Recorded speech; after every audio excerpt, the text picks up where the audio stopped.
It's Nolan. Now, before we get started, make sure y'all hitting that like button. Make sure y'all sharing it on your respective platforms. Let somebody know what we're doing today. Now, let's get into the show. What's going on, beautiful people? It's the kid J Nolan here. Hey, man, if you've been wondering how you could possibly support me outside of just watching my content and showing love, I got something for you, all right? So I submitted to perform at the 2025 Global Citizen Fest. It's going to be in New York. All right, and they currently have open voting. So right now I'm sitting in 17th place, but if you follow this link right here, tophitmaker.org/2025/J Nolan, all you gotta do is come vote for your boy. It's free. If they ask for any type of money or donation or anything like that, don't do it. You know what I'm saying? Just do the free joint. You feel me? It may ask you to verify via Facebook or something like that. I know y'all probably don't use the book like that. I get it. But if you have one, just click in, vote for J Nolan, and within the next couple of days, they'll be choosing their next round of people to move forward for the next round of voting. So I would love to have this opportunity. A lot of y'all ask me about music, why I'm not on certain festival stages, why I may not be coming to your city or things like that. So this is an opportunity to see me on a super major stage. All you got to do is vote, use the free option, and I would greatly appreciate it. All right, much love and respect. I'll see y'all later. Peace. What up, y'all? Welcome back to the Inside the Industry show, your number one source for music, entertainment, commentary, and breakdowns. As y'all saw in my intro, I did submit for the Global Citizen 2025 Festival. So vote for your boy. It'll be down in the description, all right? Now, in this video, we're going to be getting into Pusha T and his manager, Steven Victor. As y'all know, we spoke about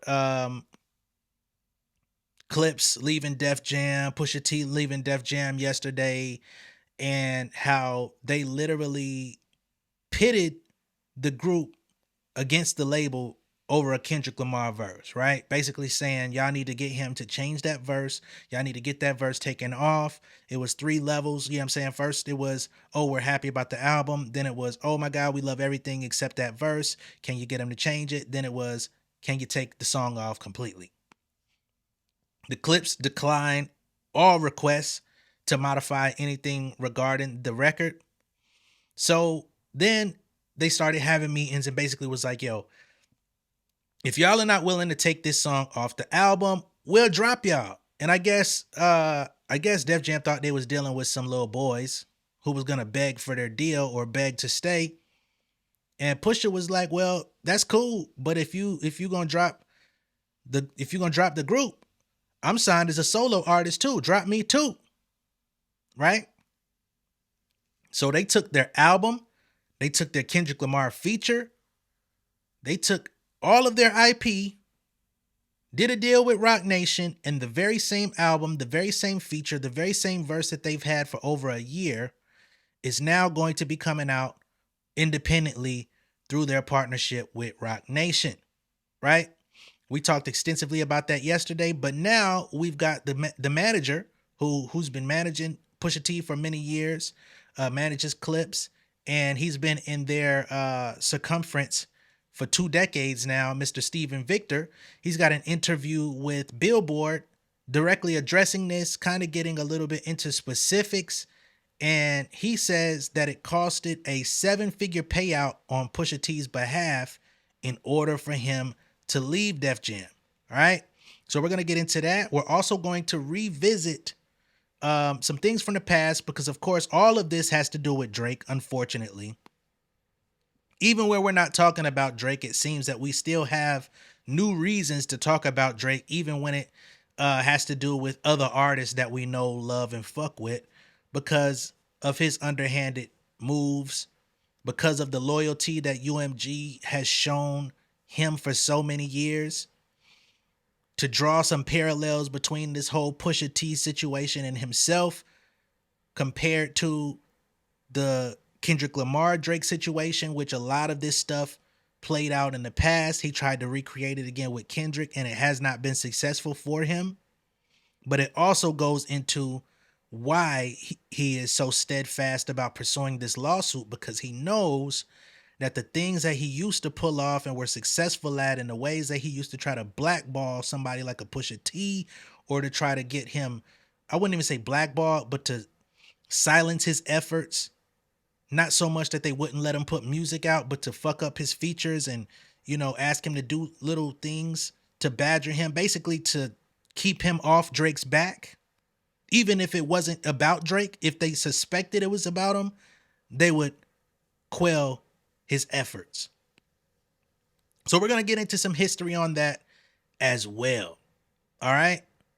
And one of the ways that we're going to get into it is also Pusha T's Joe Budden interview, where he talks about some of the things that happened behind the scenes in their beef. I'm sure everybody has seen this interview. I'm sure you've seen it numerous times.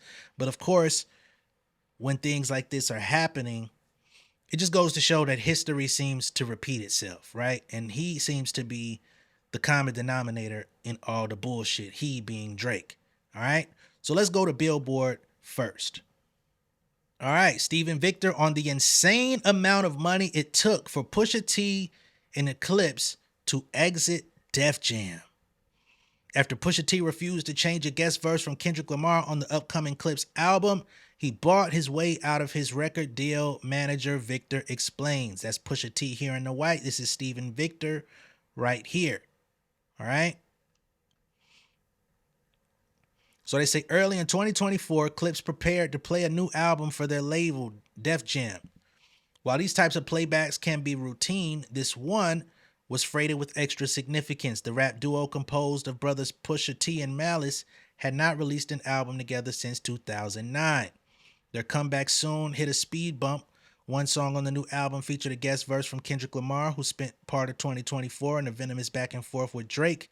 And as Pusha T recently told GQ, Lamar's presence on the Clipse track made Def Jam's parent company, Universal Music Group, uncomfortable. Of course, this is around the time that Drake was badgering them anyway, trying to get Not Like Us censored, trying to get it taken off streaming platforms, etc.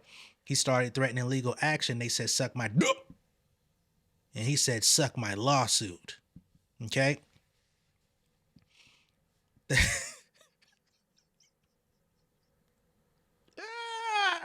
Suck my paperwork, bitch. They wanted me to ask Kendrick to censor his verse, which of course I was never doing, Pusha T told the publication. And then they wanted me to take the record off the album. Clipse refused to make the requested changes, leading to the unraveling of Pusha T's association with Def Jam, his label home for over a decade. Even though the rapper still owed Def Jam albums, he paid a 7-figure sum to get out of the deal, according to longtime manager Steven Victor. He says, if you're an artist, your whole life is to create art and put it out. If someone's telling you that you can't do that, or you have to do it within the confines of whatever box they put you in, that's like creative jail. Reps for Universal Music and Def Jam did not respond to requests for comment. So basically what they're saying is UMG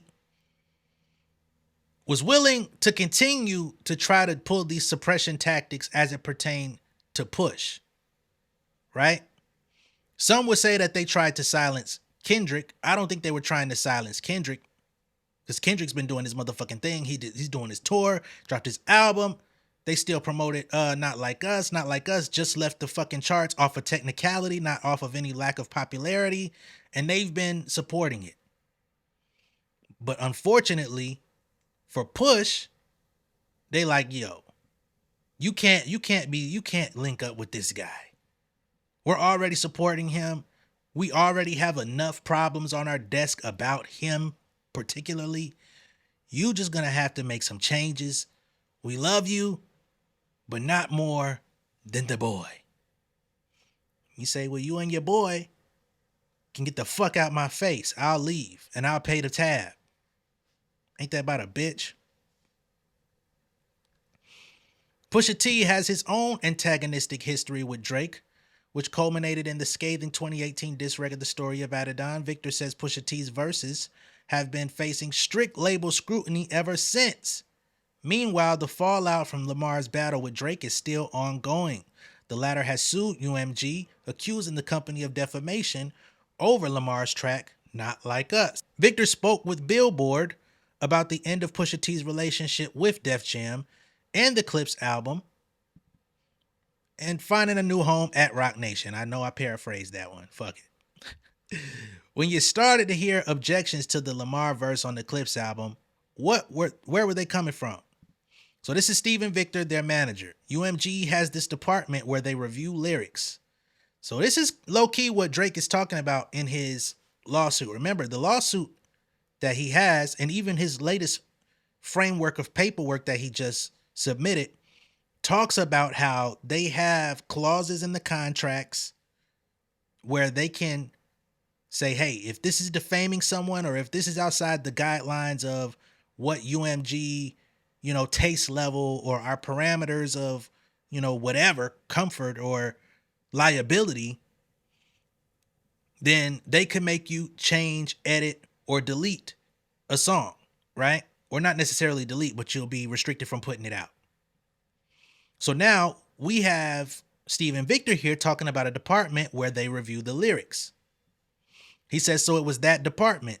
The real reason that department is there is to protect the artist and the label from lawsuits for copyright infringement. So he says this is all about copyright. This isn't about creative license. This isn't about content of lyrics. It's more so about copyright, which of course comes into play when you're dealing with samples.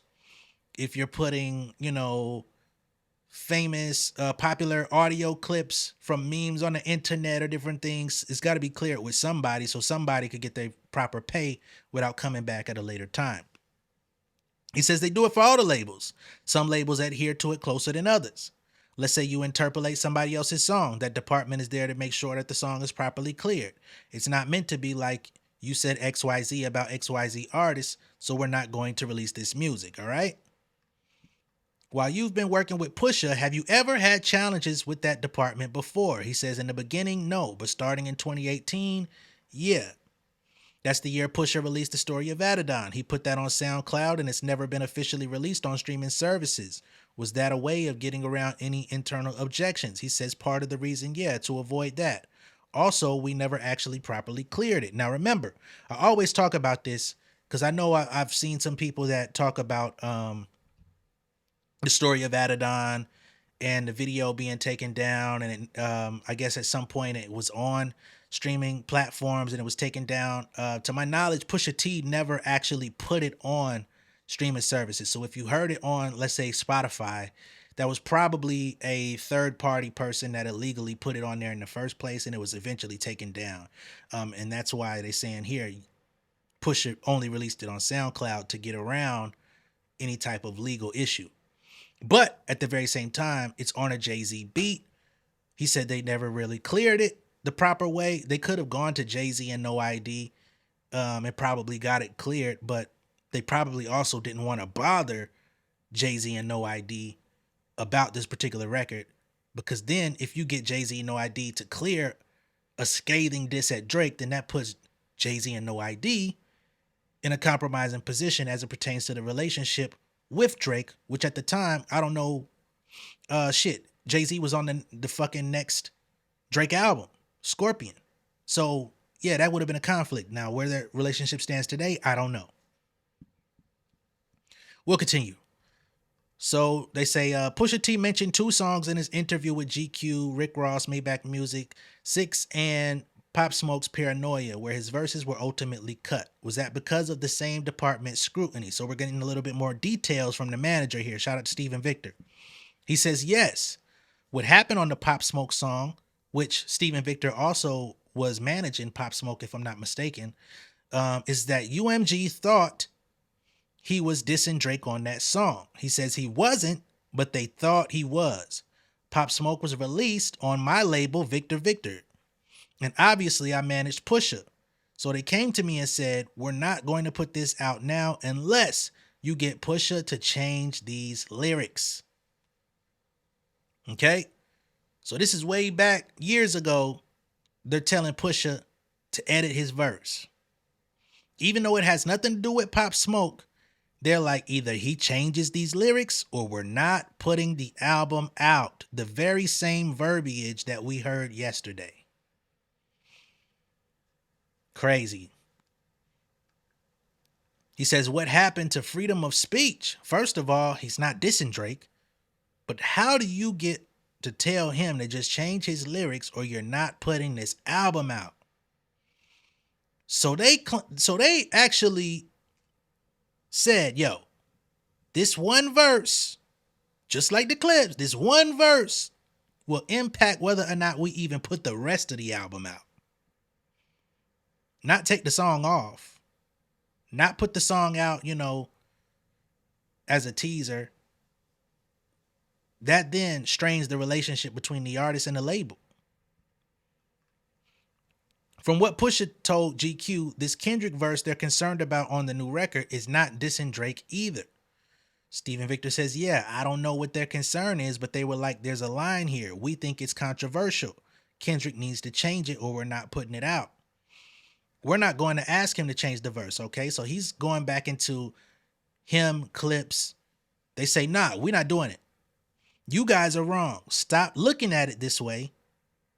None of this makes any sense. And this is a situation of big bank take little bank. You know what I'm saying? Because we the ones with the money. We the ones with the marketing. We the ones that you're signed to. We the big boss here. So if you want to continue the relationship with us, you're going to have to do this. This is just like, a controlling mate.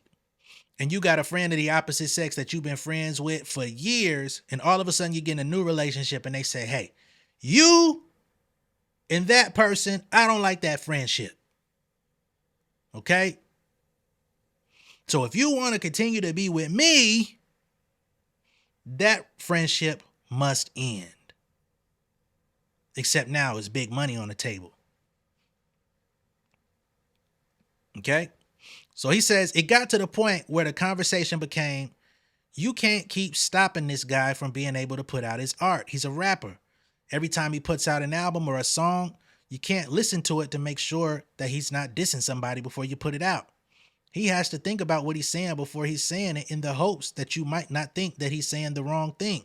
Who could live their life like that? So now, even if I say something aggressive, even if I say something that's just a witty bar or talking about the state of the game or anything that could be seen as even minorly confrontational, now the label is going through your bars with a fine-tooth comb saying, hey, what's that about? You come to the office and say, well, I'm talking about XYZ. And they say, nah, that's a perceived diss at Drake. Take it out. Luckily for Pusha T, he had the money to even pay to get out the deal because a lot of motherfuckers will be stuck like Chuck on the shelf. Just to talk about the impact of what this interference would be for anyone else that don't got their bread up. He says, I went to them and I said, let us put the song out somewhere else since you guys have an issue with it. You guys won't have to stand behind whatever complications come from it. We'll put the song out somewhere else and we'll license it back to you guys when the album comes out. So he says that song, we'll just drop it elsewhere. It won't be on the album. We'll let another company drop it and then we'll add it back to the album and y'all won't even own it. And we'll license it back to you so you can still get profits from it, but you just won't own it. Their response was, how about you just find somewhere else to put out Clipse? Oh, damn, Def Jam. That's how y'all played it? How about you just go somewhere else with the Clipse? Okay, sound like you really don't want the Clipse, bitch. We're going to take all our Clipse elsewhere. And now we got some Clipse for your stupid ass. Just pay something to us and put it out somewhere else. He says, my thing was, we can't do that. Pusha and the Clipse are one thing. At this point, he clearly don't trust you guys. You guys haven't been good stewards of his career. So they said, find another deal and let's figure out a business. They didn't drop us. They were like, pay us this money, which was an exorbitant amount of money, a shit ton of money, and we'll let you out the deal. That's what happened. We paid them the money, an insane amount of money. It was like 200,000. It was a lot of money for an artist to come up with. They bought themselves out of the deal. Now, remember, that 200,000 was just for the clips. Not to mention, Push had to buy out the duration of his deal because he still owed them albums. So 200,000 to take the clips elsewhere and still put the album out wherever they want. And then on top of that, he paid 7 figures as a solo artist just to cut ties and move forward. Now, when they say find another deal and let's figure out business, in that situation, if they would have taken that route, it would have been a situation like Pusha T and the Clipse owe us X amount of money, right? So let's say if they went to Roc Nation or whomever else, they would have taken their debt to a completely other label. And remember, most artists, when they go to a new label, they accept an advance. So the advance would be canceled out, and whatever that is, I don't know how many millions it might have been to get Pusha out of his deal, whether it was 1, 2, 3, anywhere between 1 and 9, right? Because it was a 7-figure payout. And the new label would have had to pay it, which what new label wants to pay off another label? You know what I'm saying? Like millions of dollars. Now, if you're in debt, a couple 100,000, yeah, that's cool. We'll cancel out the advance. That's cool. But I don't think the Clipse were gonna get a nearly $10 million advance going somewhere else. So they would have automatically been in debt with the new label, which would have automatically fucked up their promotion, their marketing, any plans that they had outside of, just making the music itself. And they would have had a very serious recoupment issue. So with Pusha paying it out of pocket, it puts him in the red personally. But now the Clipse are free to do what they want to do. They get to make their money. They get to go to Roc Nation. They get ownership. And now everything that comes off of the project comes back to them.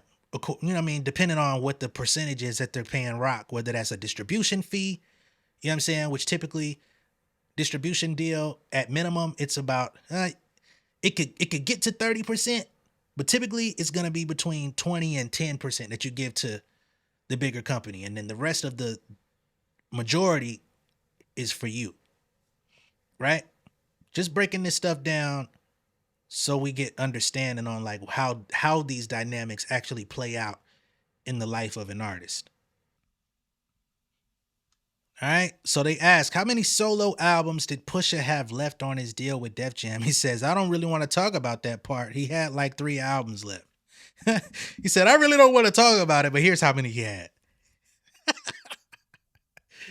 Oh man, this shit funny. So you had to pay 7 figures to get out of the deal. He says, yeah. How quickly were you able to get another deal in place? Stephen Victor says it happened simultaneously with getting out of the previous deal. It took a couple weeks for us to figure out the paperwork. Again, it was a lot of money. We kept going back and saying, can we pay this amount of money and part of the profit? Can we figure out a deal where we pay you guys as the guys make money from the new release, right? Again, that would be from the new location, right? And then the label would pay them out as they make new money, which really, you don't want to do no shit like that. Instead of coming up with this large sum of money right now, they said no. They were like, we want our money and we want some of the profits. Which means if you say we want our money and we want some of the profits, that means we want what's owed and we want some of the, you know what I mean? And we want a percentage of whatever you make after breaking even with us. Fuck that. He says, once I knew that we had in principle a deal in place with Def Jam to leave, I got on the phone with Jay-Z. I was like, look, this is what's happening. We've been talking about doing XYZ together. There's an opportunity here to do this album. What do you think? He hit me back right away like, you just made my day. Let's figure it out. What do we need to get it done? I went back to Pusha and said, listen, Jay's going to give us a very artist-friendly deal. We get to own the masters, and they'll put the marketing power of Roc Nation behind it. You guys are friends. It's a great outcome. We worked out the deal in less than 24 hours. And again, like I said yesterday in my previous video, I was surprised that Pusha T wasn't in some way, shape, form, or fashion with Roc Nation before this, right? But so many years ago, he was still with Good Music. He was managed by Steven Victor, so there was really no reason to find a new management, you know what I mean? Because that would have been the only option, was to still be on Good Music, Def Jam, and be managed by Roc Nation. But he already had a manager that he's had for many years that they do great business with. Pusha T is not broke by any stretch of the imagination.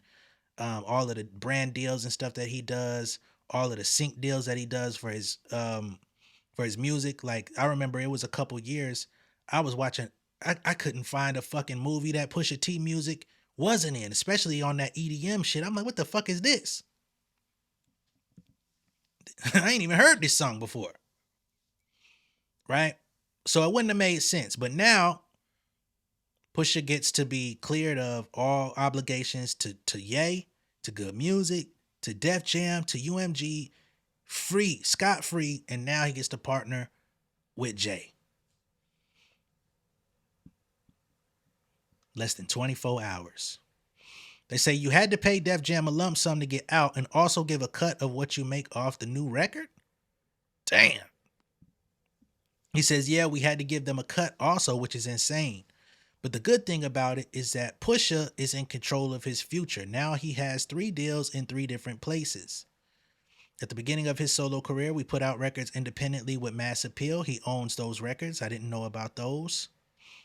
Then we did the deal with Good Music, Def Jam. When Kanye left Def Jam, we worked out an agreement with him where he gave Pusha his masters back on the Good Music side. That's what they were talking about yesterday, where Ye would give back his 50% and give it back to the artist.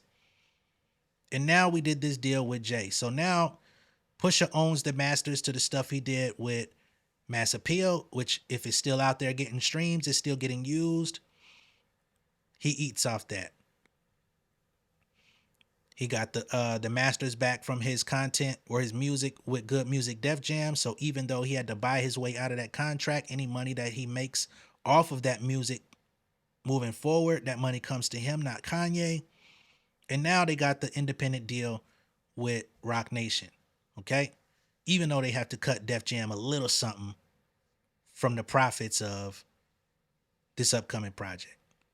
They say Pusha is having way more success creatively, financially, and professionally than he did at the peak of his career, which is when Clipse Grinding came out. Smart and steady wins the race. So even when you take a loss, they found ways to win. And of course, if you're not familiar with the Clipse story, they put out Lord Willin'. It took damn near another 3 years before their second album came out due to label issues. After the second album came out, it was another hiatus. It took another about 4 years for the third album to come out. So there's always been setbacks and bullshit. They're no strangers to figuring it out. They say, what appeals to you about taking an independent route? He says, I still think there's a place for major labels.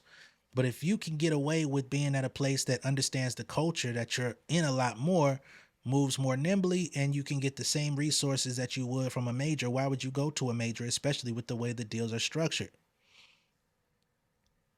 Yep. Pusha should have been independent years ago. But whatever. You can get everything and more from somebody that not only looks like you, but behaves like you, has the same mindset as you. You're not dealing with layers and layers of corporate bureaucracy and nonsense. And all artists are not treated equally in the major label system.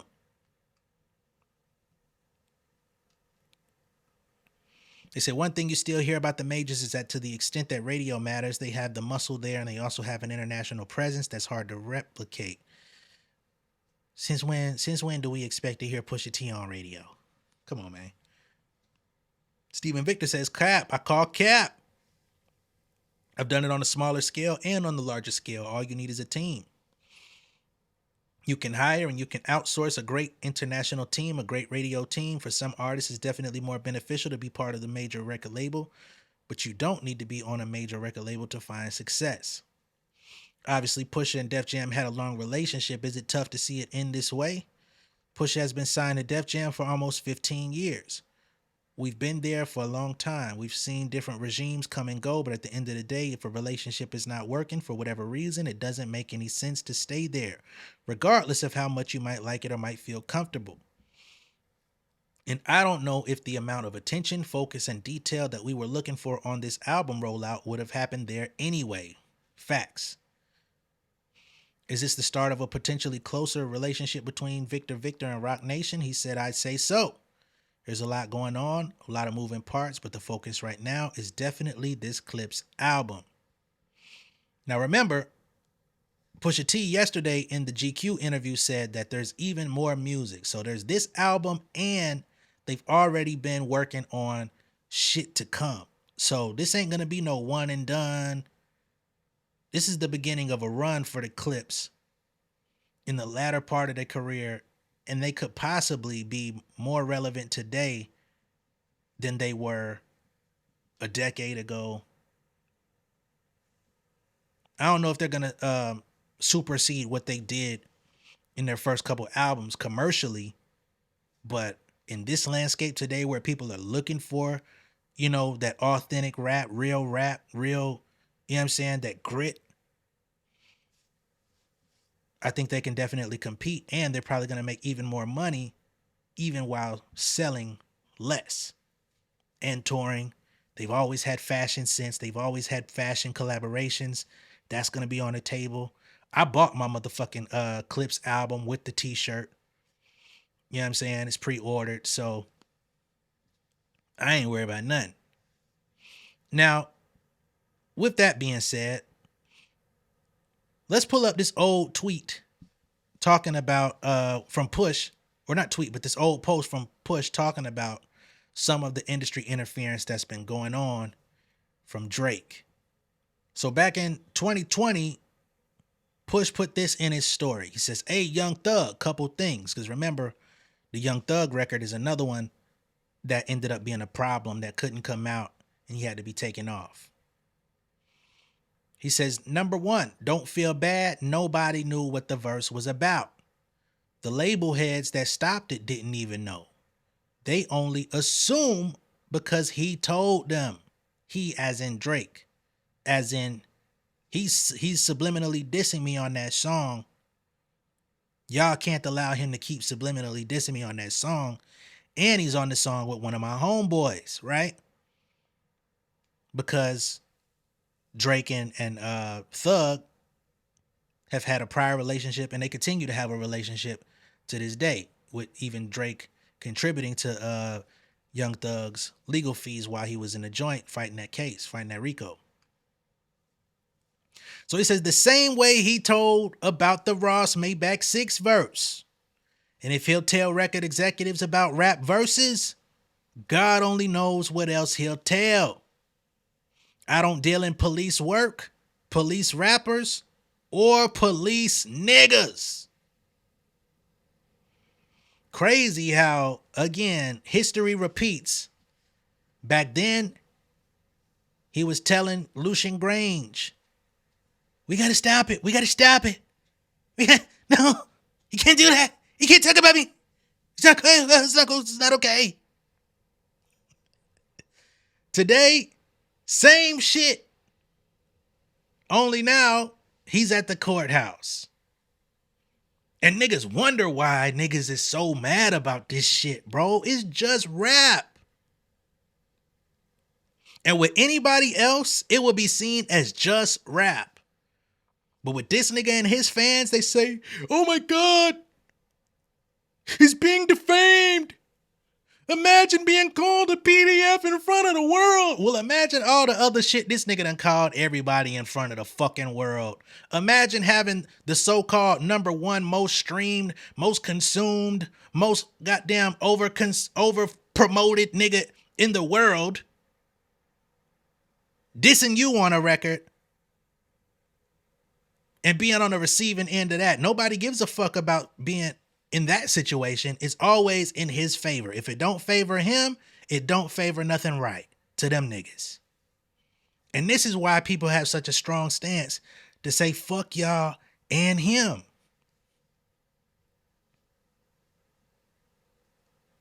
And it's crazy because for the most part, I've tried the route of neutrality with Drake. I tried.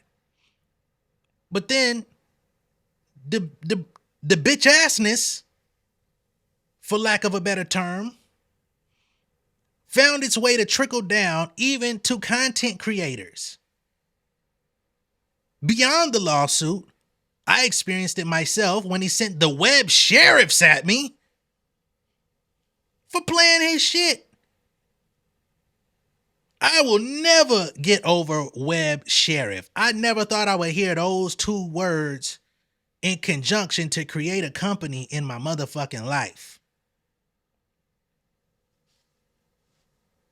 And it damn sure wasn't UMG because the Party Next Door Drake shit didn't come out through UMG. It came out through Sony. So it's definitely been where he's been hanging out lately. So I ain't got no respect for the situation. Fuck that.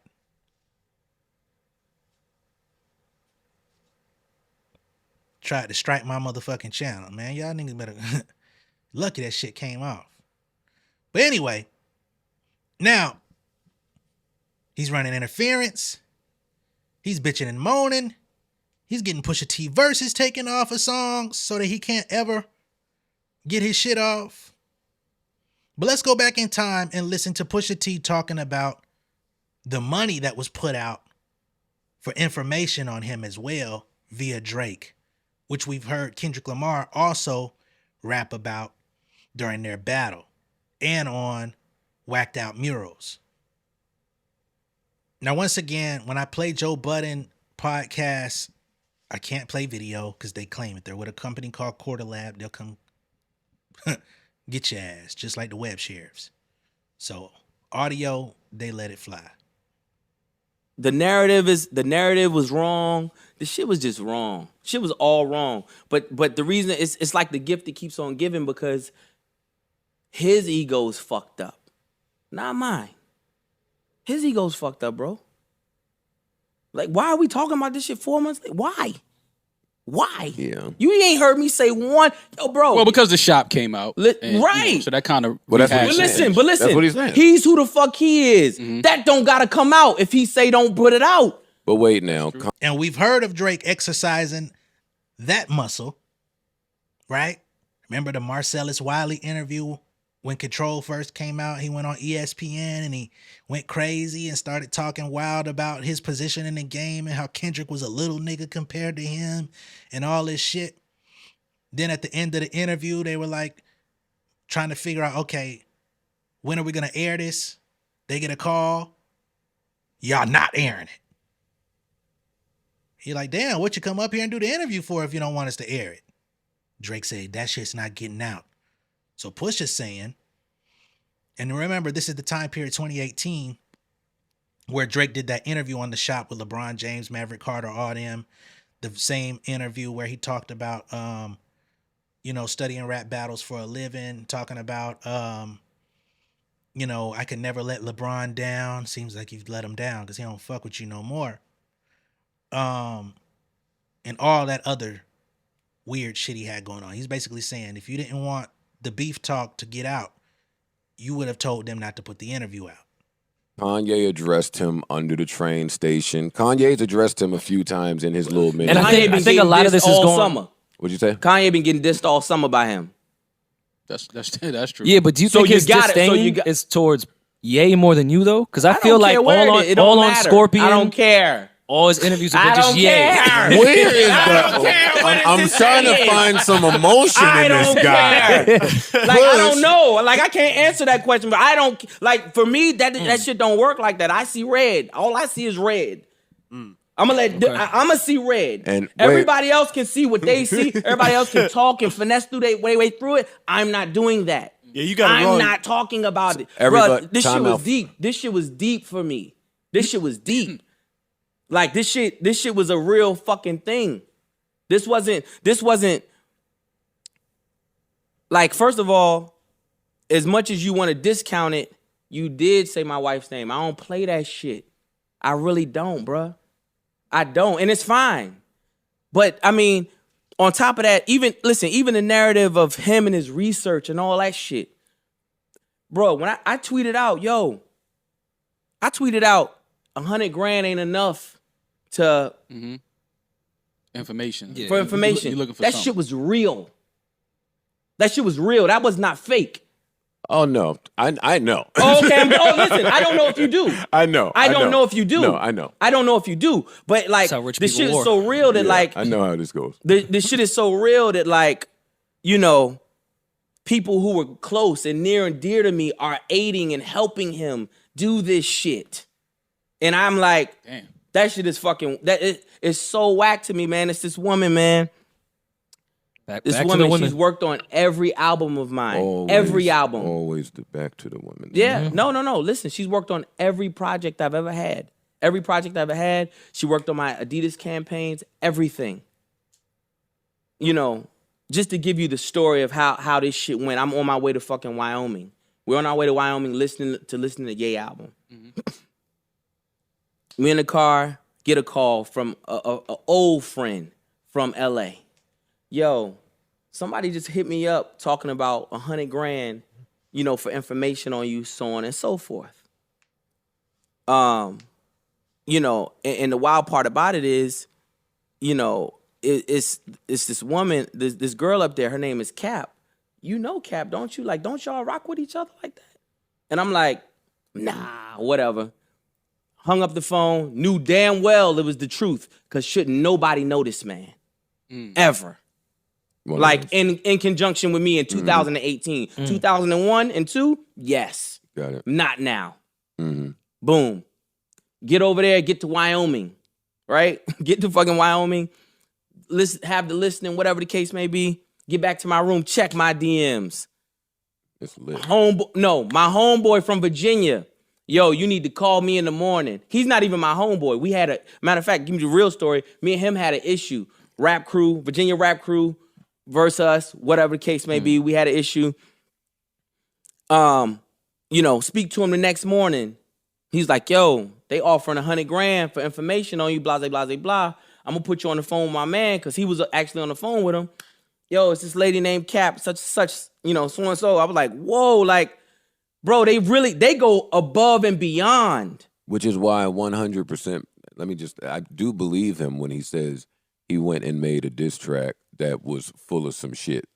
And he doesn't say that as if it's directed toward you. Again, it sounds like he went and found some shit out about some Well, he said in the niggas. shop Yeah. it was for Push and Ye. Well, he should felt it was apologize. more Well, for listen, Ye. he should apologize. Now, back in 2018, it was just money. In 2024, that nigga Kendrick said it was cash, it was Bitcoin, it was all type of shit, crypto transactions being made, or at least offered, right? So, Guys, to I'll one leave of it to you. one of us, and not me. He's wrong for one. One never He's came wrong out. for one. One he's wrong for. The second one, it will wear it all. This guy will wear it. What's up? The other one, he wrong for that one. He dead fucking wrong. And that's what's crazy. When you say this guy a weird at, meaning yourself, does that fall on Push the man, or does that fall on under your president responsibility? No president responsibility. That don't have nothing to do with that. That has to do with the back and forth. Like, I like what I don't like, that's part of the narrative I don't like either. I don't like these threatening, I made this record that was gonna injure. No, you fucking didn't. You believe that. I don't believe that. No, I said I believe he had recorded a record, not that it was career ending. I do believe he recorded something. Well, you know what? Putting it like that is better. Like, put it like that. Putting it like that is we better. recorded something. Doors were open. We're rappers. We would record something. We record references. Ideas down. Say that. But all of that extra, because you wouldn't spare me. For what I've done, you wouldn't spare me. Who's sparing me? For what? But I always felt like when that narrative came out that it was bogus. That it was like, it's going to go too far. Careers can be ended. I never believed that. This is rap. Both of y'all solidified in y'all craft. on, man. And nobody's career was going to be ended. But I always felt that was bullshit. Listen. I didn't think nobody's career was going to end over this. Bro, he spoke about, like, you know what it is? It's like, man, imagine. Now, my mindset, I'm looking at the shop. I'm like, damn, man, what if my mom is watching the shop right now, right? She may think that I'm in danger or some shit. Like, now she knows her son, but she also is older. He could have left out that little one spicy line. Come on. That I won't mention it. Let's not even. I'm not. Let's not. But when I heard it, I was like, that didn't need to be there. That says there's some anger there still. Okay. Because we don't. This nigga whisper. We don't. Well, what he's saying is true. We don't. I What agree. he's saying is true. We understand don't. what he's saying. Like, but I'm saying, like, I'm just looking at it and I'm watching. I'm like, man, somebody may think that I'm in danger. Somebody may think that, there is some crazy. He did this crazy research, in which he did. And let me tell you, even about that research didn't come back with nothing. As a matter of fact, Same thing Kendrick said. You put money out there and came back with no receipts. taped the conversations and gave them to me. Let me just Play say, them when all, if you want, when all this stuff was happening, because I got them. I said, But all this extra fucking, like, I don't like that, Joe. You know what it is? I can't, like, I just don't want niggas acting like they got one up on me or their money or their popularity runs me. Like, no, bro, like, this ain't about this. This shit is some rap shit. Yeah. Like, it's some rap shit. Like, this ain't popularity, this ain't money, this ain't nothing. Like, it's what it is. do you feel like guys who don't write 100% of their rhymes can participate in these types of events? Like when it's gloves off, 2018, they can do whatever they want. Nobody cares. Nobody cares. Sometimes you got to change the silhouette. Who said they didn't like Daytona because it was 7 songs? Who had the issue? Probably me. Yeah. You definitely had the issue. Nigga. All right, so that's basically the gist of it there. All right. So they talked about the money that was being put out there. We got Steven Victor talking about how Drake and UMG was moving shady behind the scenes, stopping verses from coming out. We heard about it yesterday, but now we get more details of how they threatened to stop Pop Smoke's album from even dropping because of a Pusha T verse. There's nothing commendable or respectable about how this nigga be moving.